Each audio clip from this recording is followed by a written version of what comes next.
শিশুকে টাকা চেনাতে হবে। অনেকেই আমাদের ছোটবেলা থেকে বড় হয়েছি টাকা এবং শিশুকে অনেক দূরে দূরে রাখি, কিন্তু বাস্তবতা হচ্ছে বৈষয়িক এই পৃথিবীতে শিশুকে মানি ম্যানেজমেন্ট শেখাতে হবে।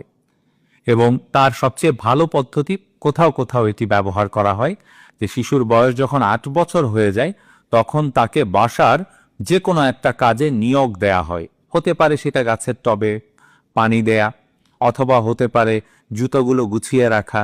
এরকম যে কোনো ছোট কাজ যেটা সে প্রতিদিন করবে, এবং সপ্তাহে তাকে 1 দিন বা 2 দিন ছুটি থাকবে।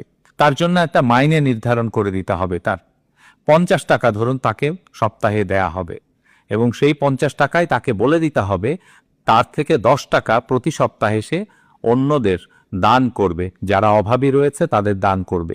20 টাকা সে নিজের পছন্দ মতো বাবা মায়ের অনুমতি নিয়ে সে খরচ করবে, সে যেখানে খরচ করতে চায়।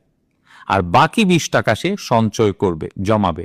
এবং সে 20 টাকা যদি জমায়, প্রত্যেক সপ্তাহে 20 টাকা 20 টাকা যদি জমায়, সেই 20 টাকার সাথে মাস শেষে আপনি প্রতি 20 টাকার জন্য 10 টাকা আপনার কাছ থেকে দিবেন।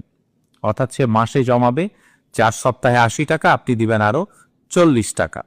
তো এইভাবে যদি ছোটবেলা থেকে 2, 3, 4 বছর, যখন তার বয়স 10-11 হয়ে যাবে, সে নিজে রোজগার করা শিখবে, অন্যের প্রতি সহানুভূতিশীল দান করার অভ্যাস গড়ে উঠবে, নিজের খরচটা কিভাবে করবে সেটা যেমন শিখবে, সঞ্চয় এবং সঞ্চয় থেকে যে প্রবৃদ্ধি হয় সেটা মুনাফা আসে সেই ধারণাগুলো পাবে, এবং 10-12 বছর বয়সে গিয়ে সে আস্তে আস্তে আস্তে আস্তে মানি ম্যানেজমেন্টে প্রাথমিক ধাপটা শেষ করবে। চেষ্টা করে দেখতে পারেন আপনার শিশুর সাথে।